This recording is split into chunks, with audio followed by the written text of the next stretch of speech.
자, 할렐루야 아멘 인사 하도록 하겠습니다. 제가 할렐루야 인사드리면 아멘으로 화답해 주시기 바랍니다. 할렐루야 아멘. 할렐루야 감사합니다. 오늘 새해 첫 주일 또 힘차게 시작하도록 하겠습니다. 자, 본문을 보셔서 아시겠지만 우리의 천덕꾸러기 이스라엘이 또 말썽을 부렸습니다. 이스라엘이 하나님 앞에서 또 엉망진창이었습니다. 그랬더니 모압이 이스라엘을 괴롭혔습니다. 오늘 본문 앞에 12절부터 14절을 보면요, 하나님이 그렇게 만드셨습니다. 제가 읽어드리겠습니다. 이스라엘 자손이 다시 주님께서 보시기에 악한 일을 저질렀다. 그들이 이렇게 주님께서 보시기에 악한 일을 저질렀기 때문에 주님께서는 모압 왕 에글론을 강적이 되게 하여서 이스라엘을 대적하게 하셨다. 에글론은 암몬 자손과 아말렉 자손을 모아 이스라엘을 공격하고 종려나무 성읍인 여리고를 점령하였다. 그래서 이스라엘 자손이 18해 동안이나 모압 왕 에글론을 섬겼다. 하나님께서는 죄악을 범하는 이스라엘 백성을 징벌하기 위한 도구로 모압이라는 이방 나라를 사용하셨습니다. 모압은 하나님 앞에서 정직하고 깨끗했을까요? 그렇지 않았겠죠. 하지만 아무튼 하나님은 모압을 사용하여서 이스라엘을 징계하셨습니다. 이스라엘 백성들이 모압으로부터 공격을 받고 힘드니까 아프고 괴롭고 그래서 하나님한테 살려달라고 부르짖었습니다. 하나님 너무 힘듭니다. 아픕니다. 괴롭습니다. 살려주십시오. 그랬더니 하나님이 한 구원자를 세우셨습니다. 하나님의 지팡이로 쓸 사람을 정하셨습니다. 그리고 본문은 그를 소개하기를 왼손잡이 에훗이라 이렇게 쓰고 있습니다. 왼손잡이인 게 뭐가 어떻단 말이냐, 저도 그냥 넘어갔었거든요. 그런데 한 목사님과 성경 공부를 하던 중에 그 목사님을 통해서 원문의 의미가 무엇인지 듣고 큰 감동을 받았던 기억이 납니다. 원문의 의미는 오른팔이 없는 사람 에훗입니다. 두 팔 다 있는데 왼팔을 더 잘 쓰는 사람이 아니고 오른팔이 없는 사람 에훗이다, 이 말입니다. 지금은 장애를 가진 사람을 장애우라고 부르면서 배려하고 더불어 살아가야 하는 대상으로 우리가 생각하죠. 그렇게 사회적 인식이 자리 잡았죠. 하지만 고대 근동에서는 장애를 가진 사람은 저주받은 사람이고 불완전한 사람이고 부정한 존재였으며 사람들이 피하고 꺼리는 대상이었습니다. 하나님 살려주십시오, 도와주십시오라는 이스라엘 백성의 울음소리에 대한 하나님의 대답은 오른팔이 없는 사람 에훗이었습니다. 14절에 보면 이스라엘이 모압으로부터 착취와 억압을 당한 기간은 18해지요. 10수년 동안 정치, 사회, 경제, 군사 모든 면에서 온갖 방법을 동원하여 이스라엘을 핍박했겠죠. 하나님은 사사 에훗을 세우셨습니다. 에훗은 모압 왕 에글론에게 긴밀한 이야기를 하는 척하면서 에글론을 암살합니다. 이스라엘을 핍박하는 원흉을 처단할 때 사용한 도구가 16절에 나옵니다. 제가 읽어드리겠습니다. 에훗이 길이가 한 규빗 되는 좌우의 날선 칼을 만들어 그의 오른쪽 허벅지 옷 속에 차고, 모압이 10수년 동안 이스라엘을 착취한 방법은 구조적이고 교묘하고 정교하고 때로는 야만적이고 폭력적인 정치, 사회, 경제, 군사적인 수단이었겠으나 그 모압을 무너뜨린 도구는 한 규빗, 그러니까 여기 손가락 끝에서 팔꿈치까지 한 40cm 정도 되는 칼 한 자루였습니다. 하나님은 에훗의 암살 후 요단강 나루 어귀에서 모압의 용사 약 10,000명을 죽이셨습니다. 이스라엘은 대승을 거두었습니다. 18해 동안 핍박을 받았지만 하나님께서는 80년 동안의 평화를 허락하셨습니다. 오늘 설교 본문 두 번째 절 사사 삼갈의 이야기도 우리가 보았습니다. 딱 한 절로 서술되고 끝인데요, 우리 성도님들 읽어보면 아시겠지만 비록 한 절로 길이는 짧지만 15절부터 30절까지의 사사 에웃의 이야기의 요약과도 같은 역할을 합니다. 사사 삼갈은 이스라엘의 대적 블레셋을 물리쳤습니다. 600명의 블레셋 용사들을 죽였습니다. 사사 삼갈에게도 무기가 있었습니다. 31절에 쓰여 있죠. 에훗 다음에는 아낫의 아들 삼갈이 사사가 되었다. 그는 소를 모는 막대기만으로 블레셋 사람 600명을 쳐 죽여 이스라엘을 구하였다. 이스라엘의 주적이요 최고 원수 블레셋, 그 블레셋의 600명 용사들은 모두 손에 철로 만든 칼과 창과 단창을 들고 있었을 테죠. 그런데 그들을 물리치는 전쟁의 선두에 서도록 선택된 하나님의 용사는 삼갈 한 명이었고 그의 손에 들린 무기는 소 모는 막대기였습니다. 역시 이게 뭐 어떻다는 말이냐 이랬는데 그 목사님께서 성경 공부할 때 저한테 가르쳐 주시기를 삼갈이 아마 평범한 소 모는 목동이었을 거다, 이런 의미라고 합니다. 이야기를 하나 더 들려드릴게요. 우리가 잘 아는 유명한 이야기 중에 기드온 이야기 있죠, 그죠? 사사 기드온, 미디안에 맞서서 이스라엘 백성을 지휘했습니다. 전쟁을 해야 하니 병사를 모집했습니다. 32,000명이 모였습니다. 하나님이 말씀하셨습니다. 많다. 기드온이 백성에게 말했습니다. 괜찮으니까 두려운 자는 돌아가라. 22,000명이 돌아가고 10,000명이 남았습니다. 하나님이 다시 말씀하셨습니다. 그래도 많다. 물가로 인도하여 물 먹는 모습을 보고 선별했습니다. 물에 머리를 박고 벌컥벌컥 마시는 사람은 다 집으로 돌려보내고 무릎을 꿇고 쪼그려 앉아서 손으로 조심스럽게 물을 떠서 먹는 사람만 남겼습니다. 그 사람들이 300명이고 바로 기드온과 300용사라는 유명한 이야기의 주인공입니다. 처음에 모인 32,000명의 100분의 1도 안 되는 300명이 하나님이 이끄시는 승리의 선두에 섰습니다. 한 명 더 얘기해 드릴게요. 여러분이 잘 아시는 이스라엘의 위대한 지도자 모세는 멋있는 애굽의 왕자였을 때 이스라엘의 지도자가 된 게 아닙니다. 늙어서 기력도 쇠하고 왕궁의 향내보다 가축의 오물 냄새가 더 익숙해질 만큼 쇠락해졌을 때 비로소 이스라엘을 이끄는 자가 되었습니다. 또 얘기해 드릴게요. 초대교회 시절 세계 복음화의 천병은 누가 뭐래도 사도 바울입니다. 신약 성경의 대부분을 기록한 이도 사도 바울입니다. 사도 바울은 예수님의 표현 그대로 이방인과 임금들과 이스라엘 자손들에게 복음을 전하기 위하여 택한 예수님의 그릇입니다만 우리는 잘 알고 있습니다. 청년 사울의 시기에 그는 예수 그리스도를 가장 증오하는 사람이었습니다. 해도 끝이 없죠. 성경의 이야기, 하나님이 역사를 이끌어 오신 이야기, 오늘 본문을 비롯해서 성경에 무수히 기록된 하나님의 역사와 주관하심과 섭리, 이 모든 이야기에는요 공통점이 있습니다. 뭐냐 하면 비상식적이라는 사실입니다. 인간의 상식, 세상의 기준으로는 설명이 불가능하다는 겁니다.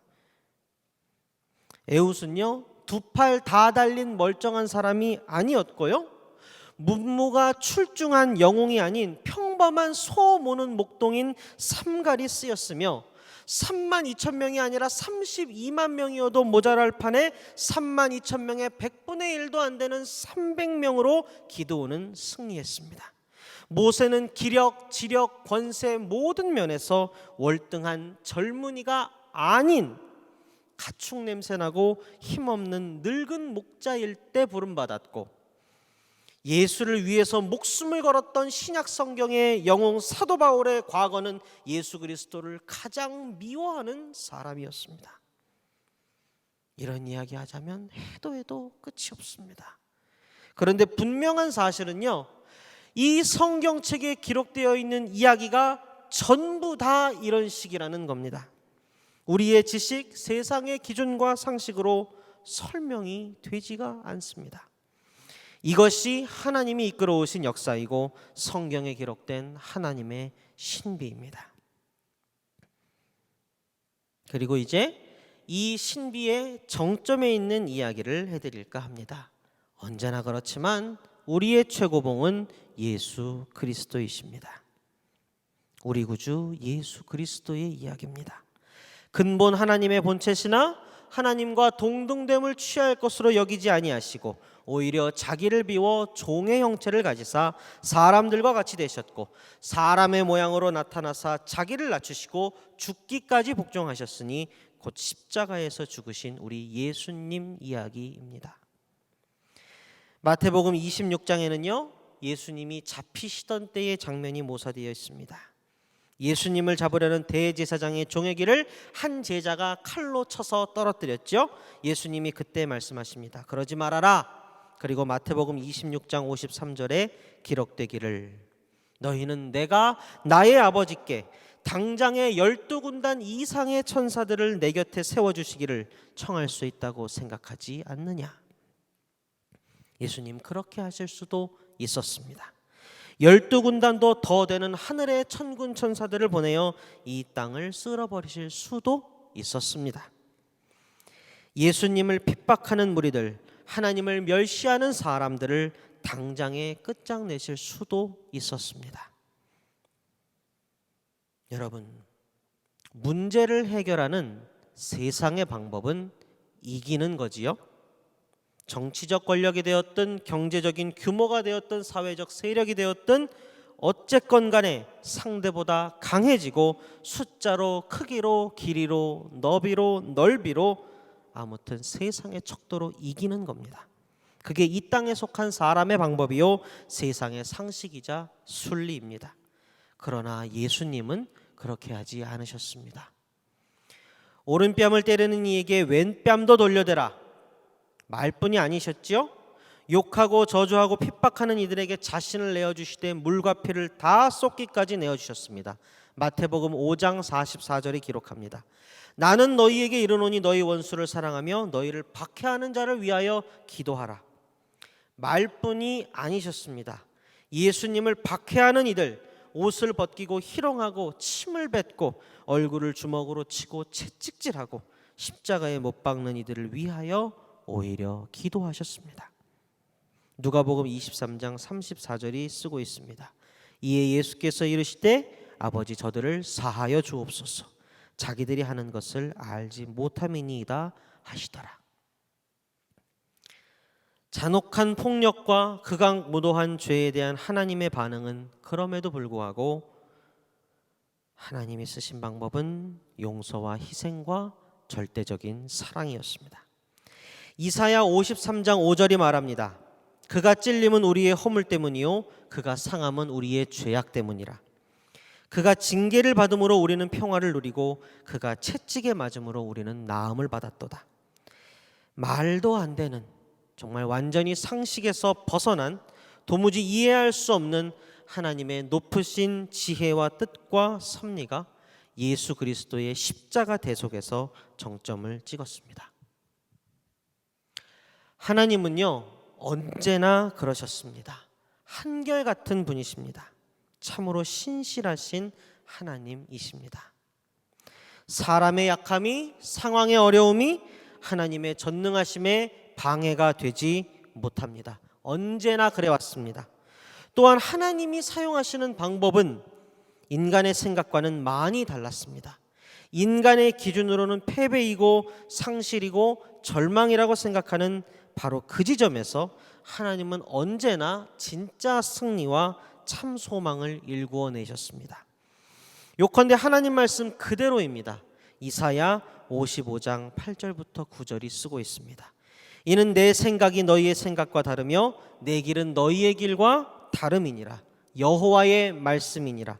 이는 하늘이 땅보다 높음같이 내 길은 너희의 길보다 높으며 내 생각은 너희의 생각보다 높음이니라. 오늘 우리에게 주신 말씀을 통해서 하나님이 우리에게 물어오십니다. 왼손잡이 에훗이라. 우리의 생각과 계획을 넘어서는 하나님의 높으신 뜻과 지혜와 섭리를 믿는지 묻고 계십니다. 소 모는 막대기도 하나님의 손에 들리면 천하를 뒤흔드는 위력이 있음을 믿는지 묻고 계십니다. 고린도전서 1장 25절 말씀을 잘 아시지요? 하나님의 어리석음이 사람보다 지혜롭고 하나님의 약하심이 사람보다 강하니라. 예수 그리스도가 십자가에 못 박혀서 숨이 끊어질 때 세상이 얼마나 비웃었을까요? 얼마나 한심하고 어리석다고 조롱했을까요? 자기가 하나님의 아들이네 뭐네 하더만은 저렇게 맥없이 죽어버렸다고 모욕했겠죠. 그러나 하나님의 어리석음, 사람을 살리기 위하여 성자 예수님을 십자가에서 제물로 내어주시는 하나님의 어리석음이 모든 사람을 죄와 사망의 사슬에서 끊어내는 하나님의 구원의 경륜, 하나님의 지혜였습니다. 성자 예수님이 십자가에서 숨이 다하여 돌아가실 때 겉으로는 아무것도 할 수 없는 약하디 약한 사람의 모습이었겠으나 역사상 그 누구도 하지 못한 사람의 완전한 구원을 이루는 강력한 힘이 바로 그 연약한 제물의 형상으로 돌아가신 예수님으로부터 나왔습니다. 사랑하는 성도 여러분, 우리 한 사람 한 사람은 그 사정을 들어보면, 삶의 자리의 이야기를 들어보면 다 힘듭니다. 인생은 원래 고단한 것이지요. 사연이 없는 사람 없지요. 걱정과 근심에 눌리지 않는 사람 없지요. 미래에 대한 걱정을 비롯하여 불확실성 속에서 하루하루 고민하고 고심하면서 우리는 살아갑니다. 새해가 막상 시작되었지만 지난해에 가지고 있던 근심과 걱정은 여전합니다. 제가 목회 상담을 하고 성도님 한 분 한 분과 대화하면서 더더욱 과연 그렇구나 하는 것을 확인하게 됩니다. 여러분, 저는 목사니까 근심 걱정이 없을까요? 저도 매일매일 고민하고 매일매일 걱정합니다. 성경을 그렇게 읽어도요, 돌아서면 걱정입니다. 매일의 삶이 걱정되고 공포와 불안에서 헤어나오지 못합니다. 경제적인 문제, 아이를 비롯한 온 가족의 건강과 삶의 자리의 기도 제목들, 매일 목을 조여오는 근심 속에서 하루살이 인생을 살고 있습니다. 저도 여러분과 똑같습니다. 이런 저를 불쌍히 여겨달라고 하나님께 기도할 때 하나님이 제게 주신 말씀을 오늘 성도님들과 함께 나누는 겁니다. 저를 소생시키신 하나님의 귀한 말씀을 우리 성도님들과 함께 나누고 싶어서 전하는 겁니다. 당장에 어떤 변화가 있는 것 같지 않고 세상의 상식으로도 문제 해결의 실마리가 보이지 않는 것 같아 낙담해 있을 때 하나님이 역사를 이끌어 오신 큰 그림을, 그야말로 하나님의 높으신 지혜와 뜻과 섭리를, 그것으로 이끌어 오신 하나님의 세계를 저에게 보여주셨습니다. 모두가 멸시천대하던 오른팔이 없는 에훗을 들어서 쓰셨고요, 이스라엘의 평화를 찾아주셨습니다. 삼가를 통해서도 그렇게 하셨고요, 자부심으로 가득한 모세를 연단하셔서 뻣뻣한 목을 꺾으신 후에 이스라엘의 위대한 지도자로 세우셨습니다. 기드온과 300용사를 통하여 전쟁의 승리가 사람의 많고 적음에 있지 아니함을, 진정으로 전쟁에 능하신 여호와이심을 알게 하셨고, 예수를 가장 미워하던 사울이 예수를 가장 사랑하는 바울로 바뀔 수 있음을 보여주셨습니다. 그리고 마침내 예수 그리스도의 희생과 죽음과 부활과 최후 승리로 모든 사람의 구원과 영생을 이루셨습니다. 겉으로 드러나는 모습은 한없이 초라해도, 바보 같고 비상식적이고 이해가 안 돼도, 하나님의 높으신 뜻과 지혜와 섭리는 단 한 번도 빗나간 적이, 단 한 번도 실패한 적이 없습니다. 성경을 그렇게 읽어봐도요, 단 한 번도 하나님의 높으신 뜻과 지혜와 섭리는 실패한 적이 없습니다. 예수님이 다 이루었다 외치고 숨이 끊어졌을 때 사탄은 내가 이겼다 했겠지만 사탄은 철저히 결국 패배했고 예수님은 우리 모두에게 승리를 안겨주셨습니다. 성도 여러분, 저는 이 시간에 저와 또 여러분께 묻고 싶습니다. 여러분들 역사를 주관하시는 하나님을 믿으십니까? 역사를 주관하시는 하나님을 믿으십니까? 그러면 또 여쭙겠습니다. 하나님이 그러면 내 삶도 주관하심을 믿으십니까? 2020년도 주관하심을 믿으십니까? 믿으신다면 하나님께서 지금까지 언제나 그리하셨던 것처럼 우리의 삶의 자리에서 하나님의 높으신 뜻과 지혜와 섭리를 보여주시며 하나님 나라를 이루실 겁니다. 우리의 삶의 자리의 문제들이 풀어질 것이고요, 기도하며 바란 것들이 성취될 것이며 우리가 생각하지도 못하는 놀라운 기적들로 우리의 삶을 채우실 겁니다. 왼손잡이 에웃이라, 평범한 소머리꾼 삼갈이라 순종하고 희생하심으로써 우리를 구원하신 예수 그리스도라.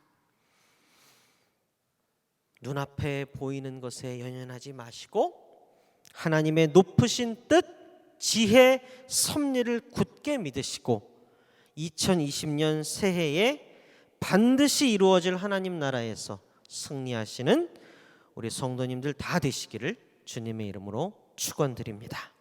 다 함께 기도하겠습니다. 역사를 주관하시는 하나님, 우리의 삶을 주관하시는 하나님, 하나님의 눈과 마음이 언제나 우리와 함께 하심을 믿습니다. 하나님, 오늘 우리에게 주신 말씀 앞에서 2020년 새해 우리가 또다시 힘차게 삶을 살아갈 용기를 얻게 하옵소서. 우리가 비록 작아도 연약해도 아무 힘도 능도 권세가 없어도 하나님의 손에 들리기만 하면 놀라운 기적의 주인공이 될 수 있음을 믿게 하옵소서.